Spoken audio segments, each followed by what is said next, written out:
అయ్యో! పాలన్నీ గట్ల వస్తున్నరేంది అని మీరేం బాధపడకుర్రి. ఎందుకంటే ఇవేం బర్లు, ఆవులకు పిండికొచ్చిన పాలు గాదు. మొత్తం కెమికల్స్, మన్ను మాషాణాలు కలిపి తయారు చేసిన కల్తీ పాలేనట. మధ్యప్రదేశ్‌కెళ్ళి యూపీ రాష్ట్రం ఆగ్రాకు ట్యాంకర్ల గుంటబోతున్న ఈ పాలను ఆగ్రా జిల్లా ఫుడ్ సేఫ్టీ అధికారులు ఆగబట్టి మొత్తం కింద వారవోపిచ్చిర్రు. 5,000 లీటర్ల పాలట. ఎంత లేదన్నా ₹1,25,000 మాలు. కానీ అంతా కల్తీ పాలేనట. అగో అట్లెట్లా చెప్తున్నారు అని అంటే ఈ ట్యాంకర్ కు టెంపరేచర్ ను కంట్రోల్ చేసే థర్మోస్టాట్ సెటప్ లేదట. అంటే వట్టిదే అన్నట్టు. అయినా పాలు ఖరాబు కాకుండా రాష్ట్రాలు దాటొస్తున్నాయి. అంటే అంతసేపైనా ఖరాబ్ అయితలేవా అంటే ఇది ఖచ్చితంగా కల్తీ పాలే అని డిసైడ్ అయ్యి గిట్లా పారవోపిచ్చిర్రు.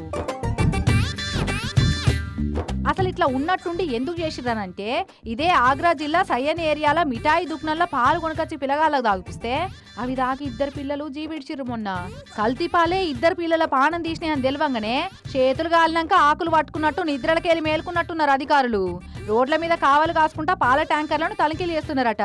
కానీ పాలంటే బలమైన ఆహారం, ముఖ్యంగా పిల్లల ఎదుగుదలలో కీలక పాత్ర పోషించి పోషణను అందిస్తాయి అని చదువుకునేది కదా వాళ్ళ ఇది వరకు. కానీ ఇప్పుడు పాలంటే పాణాలు తీసే స్లో పాయిజన్ లెక్క తయారైంది ముచ్చట. ఇంటికో బర్రెనో ఆవునో పెంచుకుంటే తప్ప ఈ కల్తీలకెళ్ళి బయట పడడం కష్టం.